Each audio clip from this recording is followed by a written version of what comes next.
Hello, and welcome to another session on the AWS well-architected framework.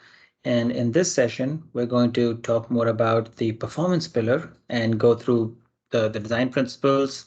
And then we look at all the questions that we have on the AWS well-architected tool. And then we're going to go through the questions and the choices and what they mean and when you should make those kind of decisions. So you can answer those questions on your own after you've gone through this definition here. Again, my name is Gami, and let's get started.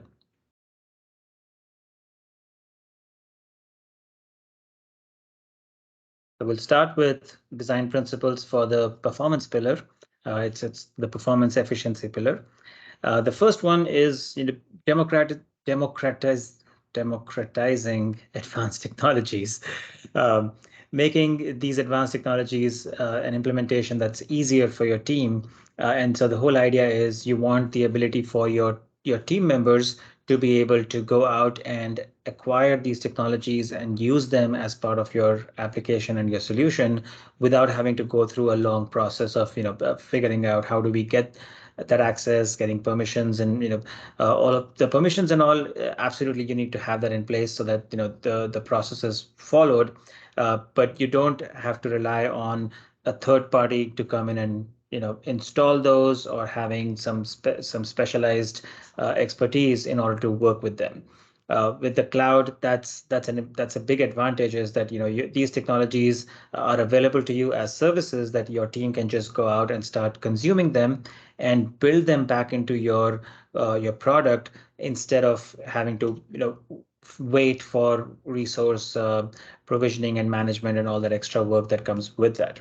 So that's a big advantage of thinking about how you can improve performance by leveraging some of these services that are available to you in the cloud. And AWS has a wide range of services that are available that can directly impact and influence how well your application performs and where you can maximize the performance efficiency within your application. Having the ability to go global in minutes. By deploying your workload into different regions or utilizing the CDN aspect of some of the services that are available, that edge computing allows you to have your access points and your application distributed across a much broader end sort of end environment. That way there's a lower latency and a faster access available to your users that they can come and work with your application. So their experience is much better. They don't have to have that extra wait in place. The way they work with your application is just a far more far more useful experience for them. And using serverless architectures is another design principle where you try and use as many serverless applications as or services as you can that make sense into your environment. And the idea behind that is, serverless is actually not, it doesn't mean that there are no servers. It just means that there are servers, but they're not being maintained and managed by you. So you're utilizing the same things. It's just that you're letting somebody else manage that for you. So things, when you have storage services like S3, you could use that as also a static website where you don't need to now maintain your own web servers, perform maintenance on them, patching and all that stuff. Or you could use Lambdas where if there are any event-driven portions of your application, then you could potentially offload that into Lambda, where for each event that happens, you just trigger that one particular function to execute and operate. That way, you don't have to maintain specific servers that are just waiting for that event to happen. And then when that happens, it just does a little bit of work and then it's again back into wait mode. So you can reduce a lot of that extra burden on your team in terms of maintaining all of those servers by moving into this serverless model to the extent that makes sense in your application. And experiment more often. Like as a part of your process, you want to have your teams trying out the different services as new things get launched by AWS. Give your team the time and the ability to go out and try these things out. And when it makes sense, bring those services back into your environment. That way you're continuing to evolve your application and start using some of the newer features and capabilities available to you. And that can also significantly reduce your cost, because many times what happens is AWS will launch a service and then they'll come out with a newer version of it, but that newer version is now available at a lower cost. And so you're actually also optimizing your cost piece as you think about how to introduce new services or additional services into your environment. And the more frequently and the more often you do that, it also forces your architecture to be a lot more flexible in being able to adapt to these new technologies. If you have something which is harder to update or upgrade, then obviously that's not an architecture that you'll be able to maintain in the long term. So the team will get sort of an early taste of what it would be like when things change in their technology stack. And so they can make those decisions early on to say, how am I going to make my architecture evolve in a better way, so that we don't have to come and do a lot of extra work the next time a change comes in. So these are the kind of things that really help with the right kind of architecture. And once you have that, improving your performance efficiency becomes a lot easier. And consider mechanical sympathy. Use the technology approach that aligns best with your goals.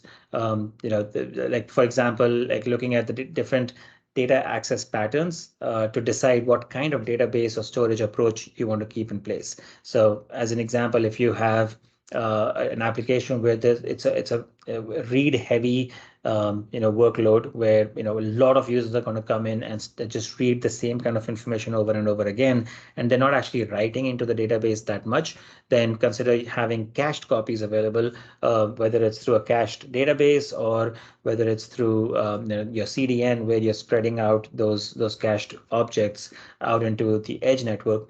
What happens is that reduces the workload on your database. So the database instance itself now doesn't have to respond back to each of those requests when the read request comes in.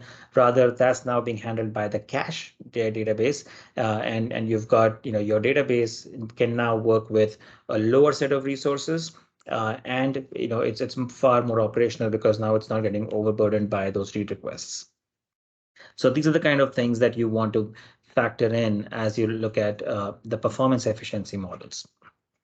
So now let's switch over to the tool and look at the questions that we have on the performance pillar. So first question is, coming up with your best performing architecture.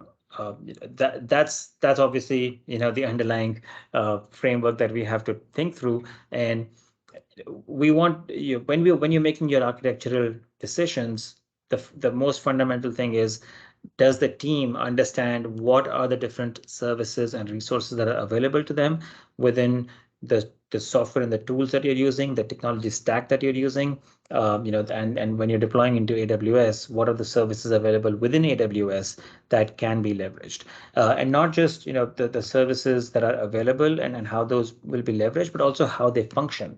Understanding how, say, the AWS network and how it operates, understanding the different storage models and how they differ from each other, understanding the different compute models available to you.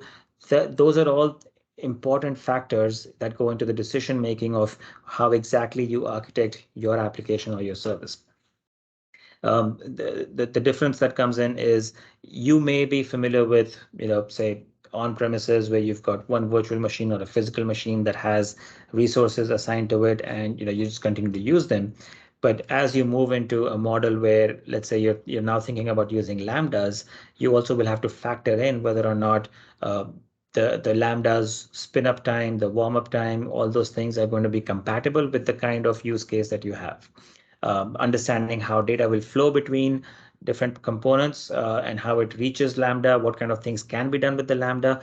All of those will be important factors to say, is that relevant in your architecture? And in some cases it may be, and in some cases it may not be. And so that's an informed decision that your team will have to make as they're looking through all the different services and options available to them. And then having a process for these architectural choices.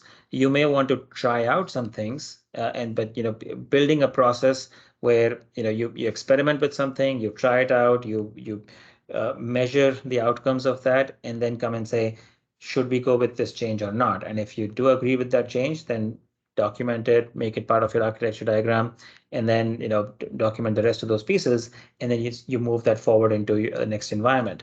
Let's say you find out I made a change. I moved from Lambdas to say an EC2 virtual machine, and it doesn't really work as well, and you want to go back to using Lambdas, then that's in that early experimental stage. As part of your process, you've got data that will now tell you that an EC2 instance might not be the best option for your specific use case, and so you choose to stay with Lambdas. Or let's say you now want to convert that into a Docker image and use that as containers. So there are many different things that you can do.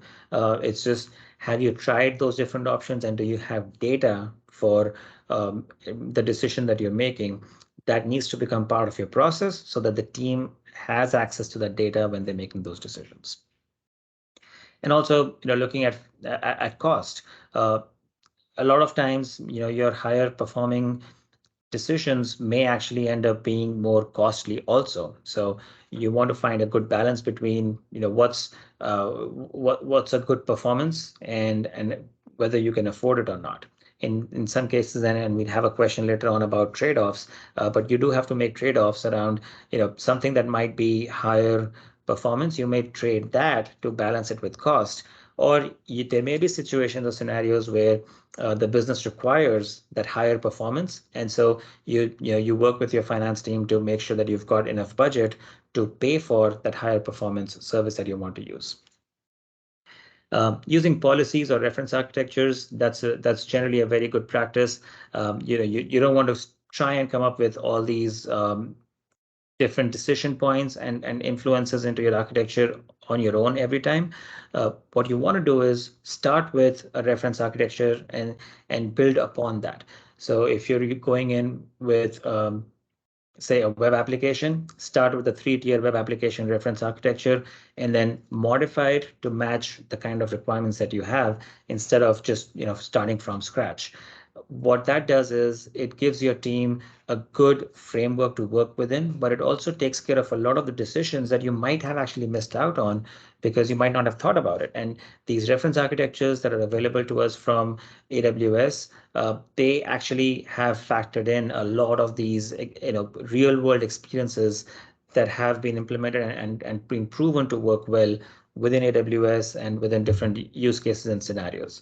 So it is definitely worthwhile to spend some time on the AWS architecture page, and I'll put a link to that be more familiar with it, because there's a lot of reference architectures available in the library. Just being aware of what's available will help you go and pick out the right one when there is a similar situation that comes across in your environment. And work with your TAM, your technical account manager, or any partners that you're working with.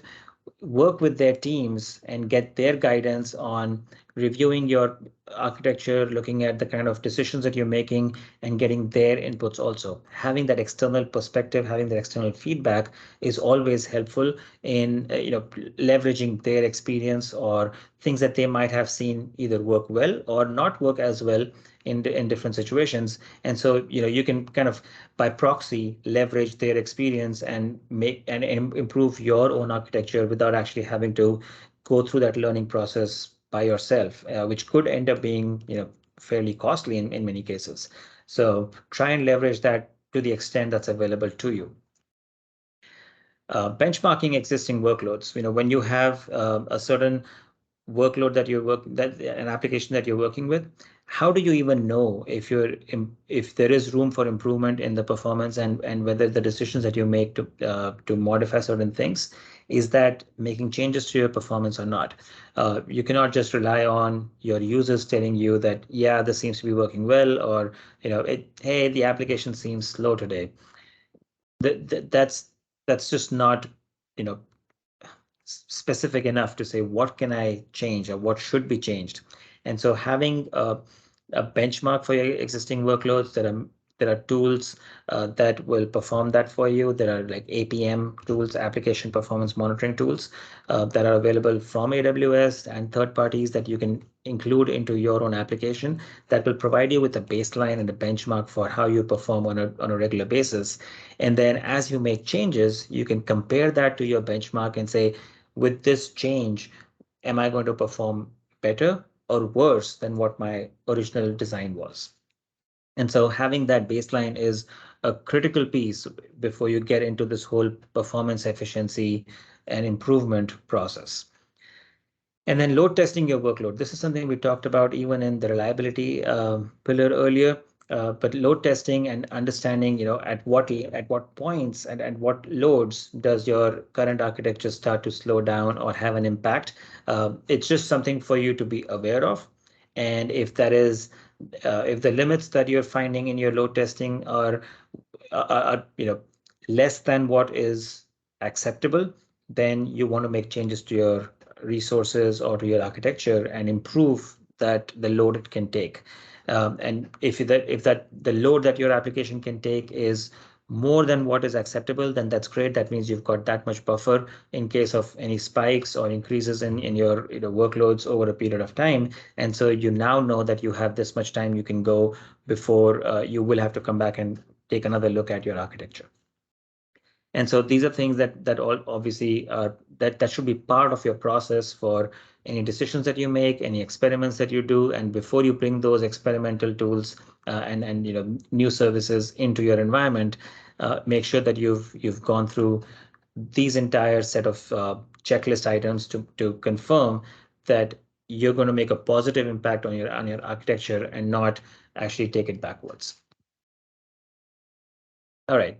Now, the next few questions are actually going to be based on how the decision-making process that you have for how you actually select things like your compute, your storage, your database, and your network environment. So this one is about how do you select your compute solution? And primarily these questions are there because there are so many options available to you, and also these are the areas where a bottleneck can actually come into your architecture and your application. So you want to make sure that you're choosing the right kind of a compute solution. So the first one is obviously know what those options are, evaluate them for your particular scenario, understand the depth of what do these different options actually give you, where are the benefits, what are the pros and cons of them, what kind of configuration options you have where you can make tweaks to make it either perform better or work differently. So things like, in Lambda, you may have the option of deploying a Lambda either into a VPC or outside the VPC, and they'll have different implications for how that Lambda actually interacts back with your application. If it's within the VPC, you may be able to use the internal private network to talk to other resources. But if it's outside the VPC, then you'll have to use the public facing internet endpoints to access any of your own resources. And so those can have different implications depending on your scenario. So these are the things that you want to be more familiar with and aware of and understand them before you make those decisions. And then as you try different things, you want to collect the metrics that will give you insights into how well that compute solution is performing. Performance of containers versus Lambdas versus EC2 based instances, all of these, if you can collect the data, then you have real information to tell you whether or not you're making a decision that's best for your application. And a lot of times, even if let's say you decide to go with EC2, you may, because of the number of families of EC2 instances available, you may even want to try within that how you actually right size it. What family do you use? What like size of instance should you be using? So these are all things that feed into the next one, which is determining what that required configuration would be by right sizing your particular compute solution. And then leverage that elasticity of resources. So if your application can perform by horizontal scaling, where you can add on more compute resources and you can do a load balancing of requests across all of those compute resources, then that's the ideal situation. And if you cannot, then obviously you want to bring in as much of automation as you can around upsizing, downsizing of your resources so that it still behaves in an elastic fashion, even though it's like a pseudo elastic thing there. But still, it's better than just keeping your systems running at peak performance levels all the time. And then the last piece is, based on these metrics that you're collecting and not just during your development and experimental stage, but also in production, take a look at, are you optimizing your compute resources? If they're sitting idle, then maybe by evaluating those metrics, you can decide that you can reduce the size of your compute resources and save on cost if you don't actually need them. Or you may find that your resources are getting overloaded on a regular basis, which means it may be time to increase what the resources available to your solution, and that way you don't run into the risk of actually customers having a problem or users not being able to perform their work, or things slowing down because everything was maxed out. So these are all the things that you definitely want to keep in mind as you select your compute solution. Now, when it comes to selecting your storage solution, you want to understand the different storage solutions available to you within AWS, and what their characteristics are and what their requirements are. Some things like S3, which operates as an object store, will work very differently from an EBS volume, which works in a block storage model.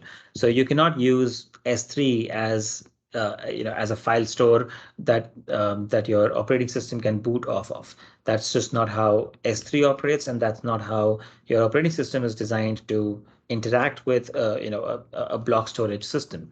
You do need your operating system is not designed to work with an object storage system. It's actually designed to work with a block storage system. So those are the things that you want to be aware of.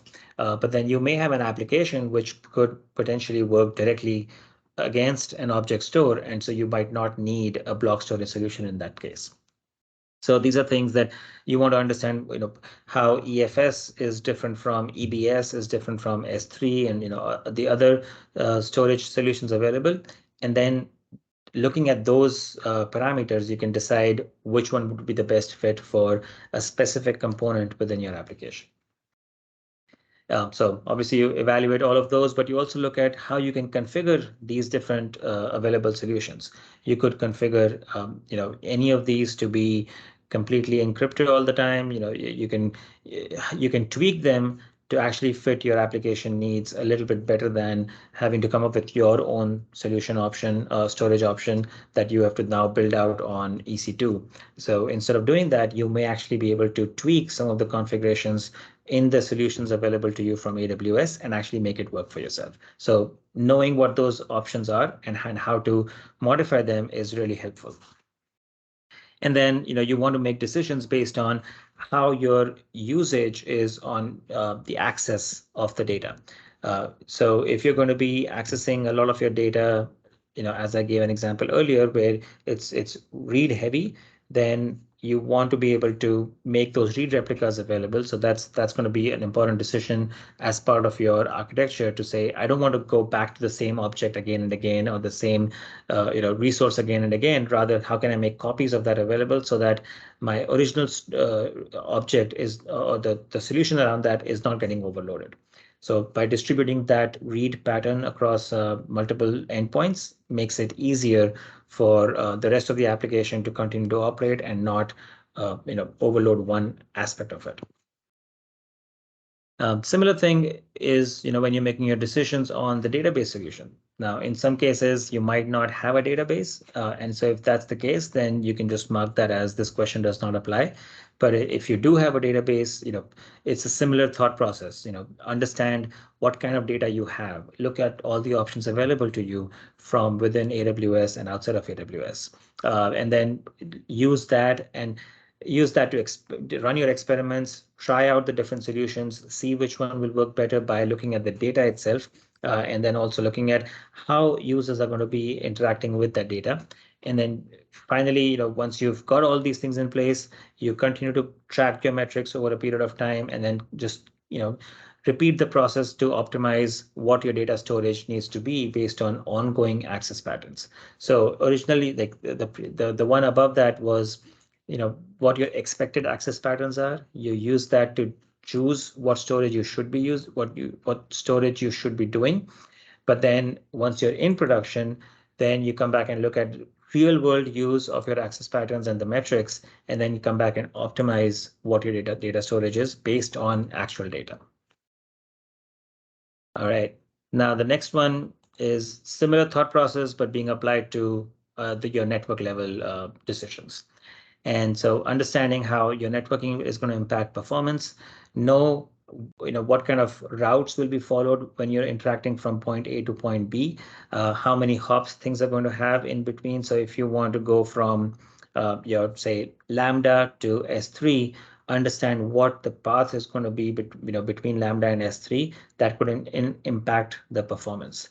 If you've got some resources, say an application is sitting inside AWS, but your database is sitting on premises, then understanding the specific routes that are going to be followed in order to get to the database, how many hops are there, how many switches and routers are in between. Each of those is going to add a certain level of latency into your interaction. And so there's only so much you can do to make improvements in that interaction. So knowing that and understanding how all of these things are going to work is an important part of designing where in the network your different portions of the application should sit. And then similar to what we've done earlier is understanding what these network features are, and then evaluating them to see which one will work better for your environment, and then choosing appropriately. So there are different options in terms of hybrid workloads. So if you want to talk between AWS and your on-premises environment or some other location where you've got resources, then choosing between dedicated connectivity and VPN is an important question. If you've got a lot of, a requirement for a lot of traffic between your on-premises and AWS environment, and you want to have low latency connectivity, and it's having them in a dedicated environment is a key requirement. Maybe it's for compliance needs. Then direct connect is something that you may want to consider, more than having a VPN only. But the VPN could still be say a fallback option. But there may be certain sites, certain additional offices that need to have connectivity into the AWS environment, but it's not as critical in terms of latency, or the amount of data that needs to be transferred is much lower. Then in that case, a VPN would just suffice. And so you may want to choose your connectivity options based on the kind of usage you're going to have. And you can see a pattern here. All your decisions have to be based on the kind of usage that, look at the data and the metrics to inform your decision making. And that's going to be applicable across any of the decision points that you make. When we talk about well architected, you are thinking about making decisions which are data driven. And so that same lens is being applied to all these topics and questions. So, as we go through it, you can continue to see that pattern, that's visible through all of the topics. You want to leverage load balancing and encryption offloading. What this is talking about is, instead of having your requests from users reaching your, say, web server directly, have a load balancer in between, so that the load balancer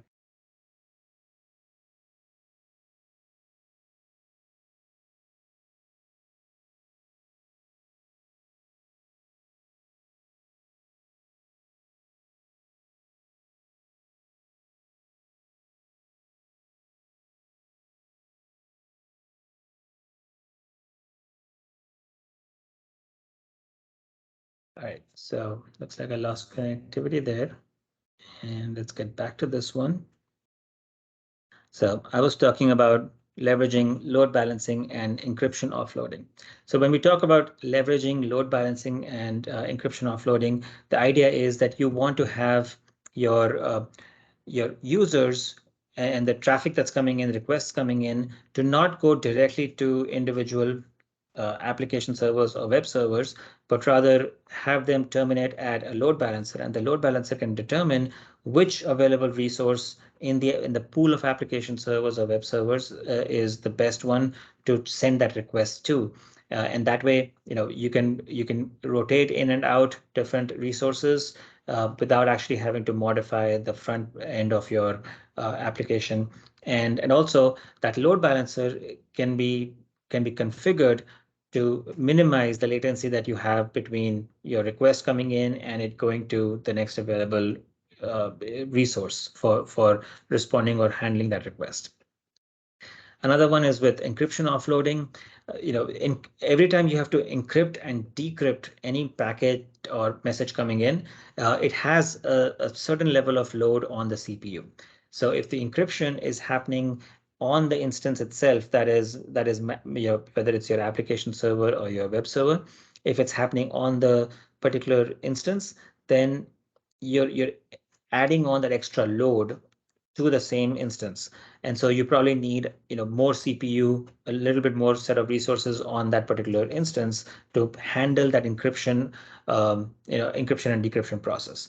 But if you offload that encryption process to the load balancer, then what that does is the load balancer is now decrypting the packet that's coming in or maintaining that encryption with the endpoints. And behind the scenes, it's just transferring the data from the load balancer over to your particular resource in an unencrypted fashion, and thereby reducing the load that you have to put on your individual resources. So now your web server can focus on doing just web serving and not actually have to deal with decrypting the packet that's coming in. And because within AWS, all of these resources talk to each other in a secure fashion, because you only your resources have access to that portion of the network and nobody else can tap into it. It's fairly secure if you have if you've got encryption up until to your load balancer, and from there you can go unencrypted to your particular server.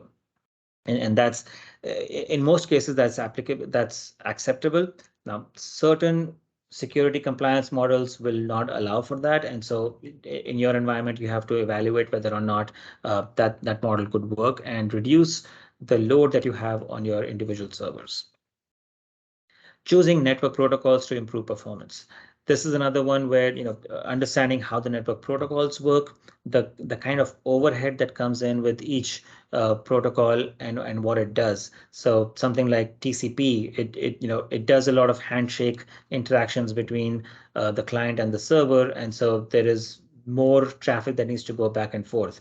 But vis-a-vis something like UDP, where it just it's a mode in which it just sends out the information without having to wait for a confirmation that the other side has received it. So in some cases, that UDP protocol might actually fit better for your particular workload if you don't really need a confirmation or an acknowledgement of packets being received on the other side. There are also some more specialized protocols available like MQTT and things like that, which are more IoT designed or more focused on IoT. So they have a smaller footprint. It's much easier for the interaction to happen, and it also it can handle some more specialized scenarios for IoT.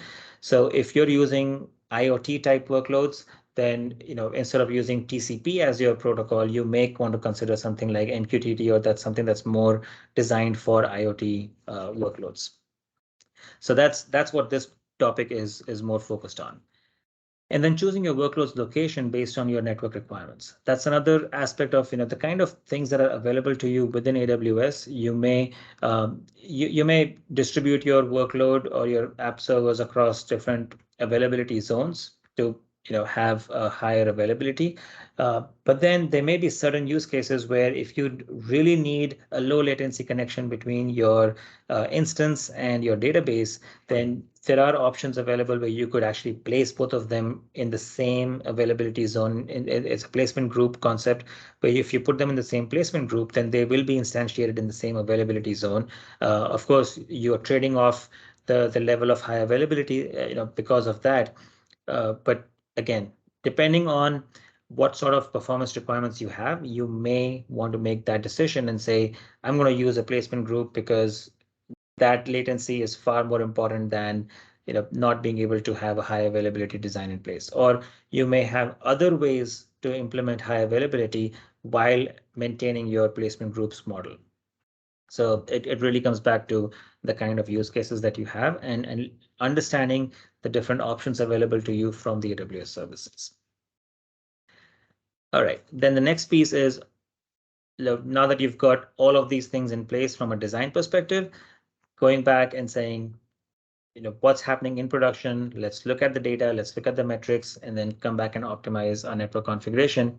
If we find that we've got a lot of latency in place or requests that are queuing up because things are not reaching our endpoints on time, then you will want to use that data and optimize how your networking is set up so that you're reducing the wait time that your users have to go through. And obviously that will improve the performance efficiency and the user experience that you give them. All right. So now that you've, this next portion is you've designed your application, you've done as much as you could as part of your, foundational architecture.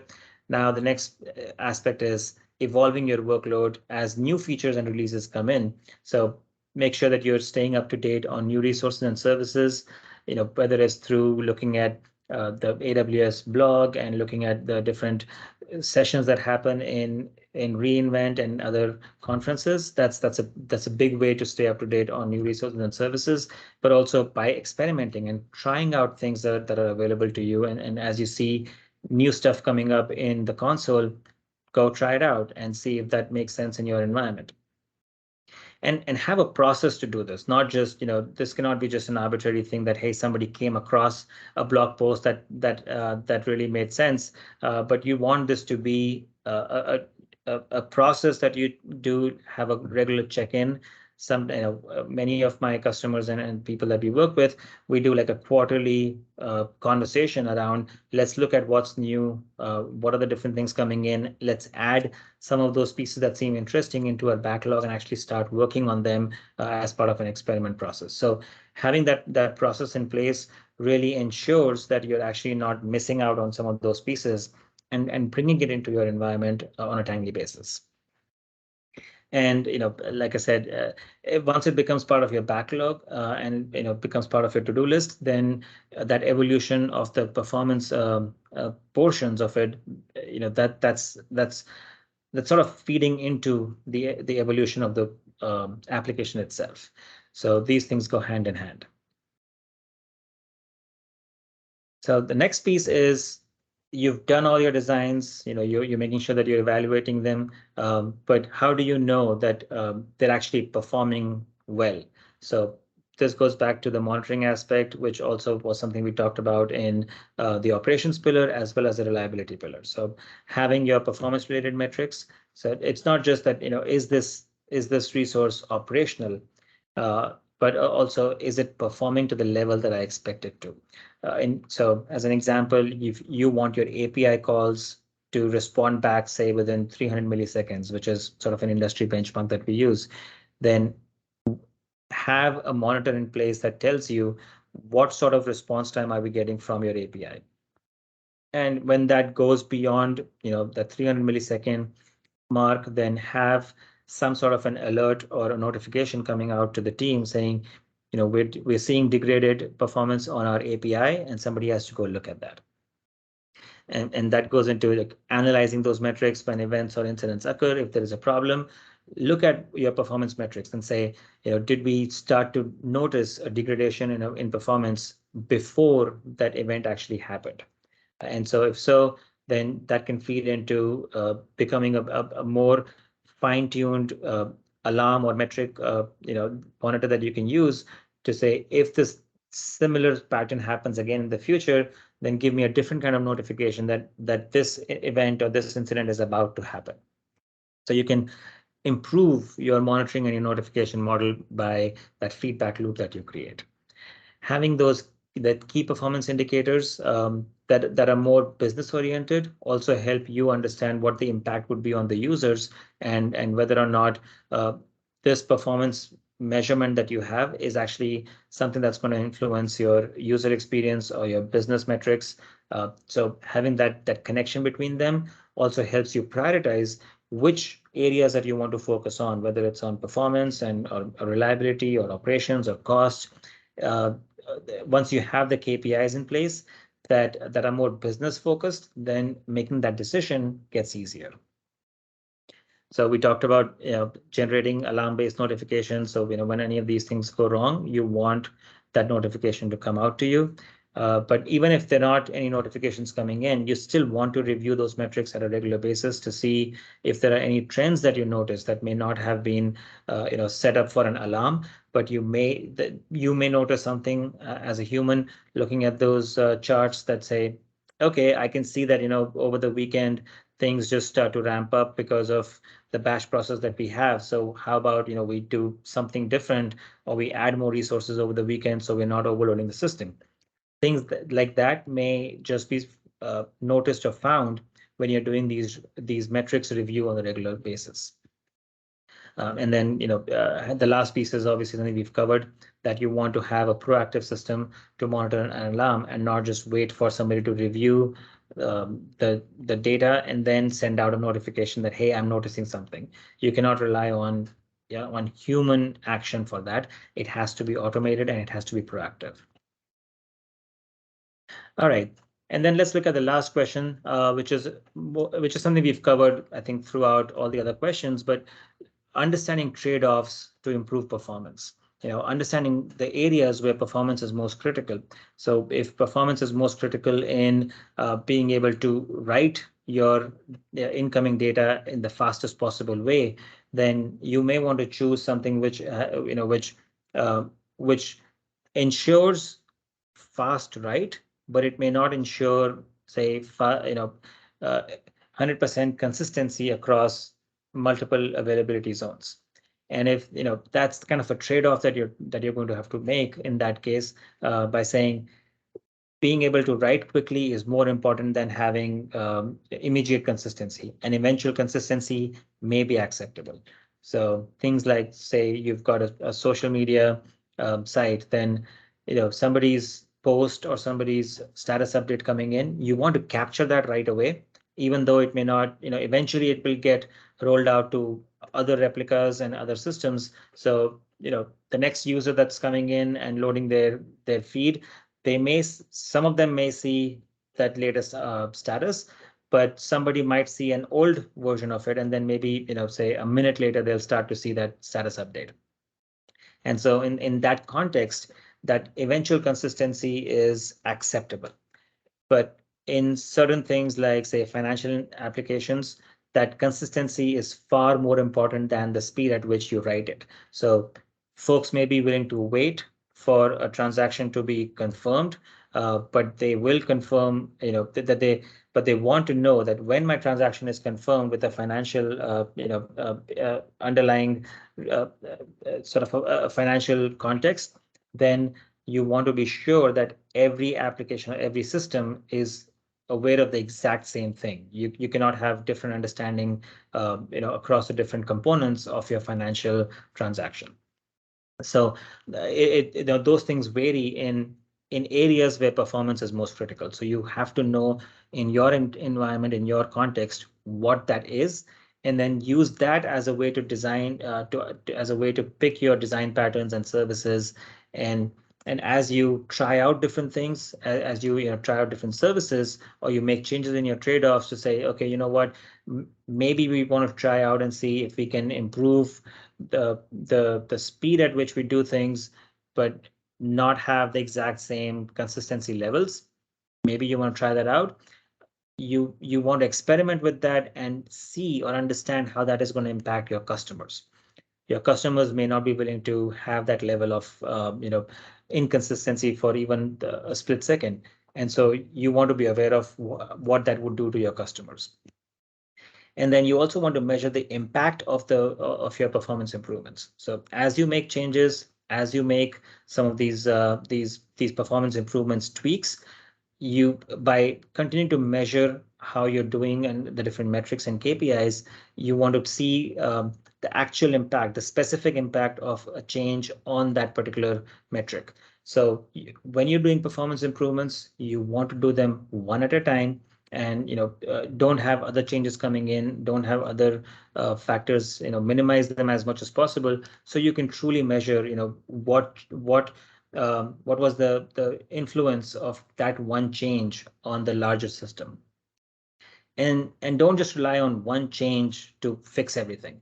You want to combine different performance related strategies across all the different layers in order to optimize and maximize how you become more performance efficient. There's no one silver bullet when it comes to performance, and this is not something that you do one time. It's something that you do on a regular basis, and you keep doing it over and over again, because things change, things evolve, your usage patterns will change, your underlying technology will continue to change. And so this is not something that can stop at any point. It's just, it has to be part of the process on a regular basis that you come back to, and you continue to look at it, evaluate, make adjustments, measure it, and then work with that. All right, I think that's all I had. So I'm gonna stop sharing and let's get back to so in the next session, we're going to talk about cost optimization, and then we'll have just one more session left after that, which is for sustainability. So I hope this has been helpful for you, and I look forward to seeing you in the next one. Thanks.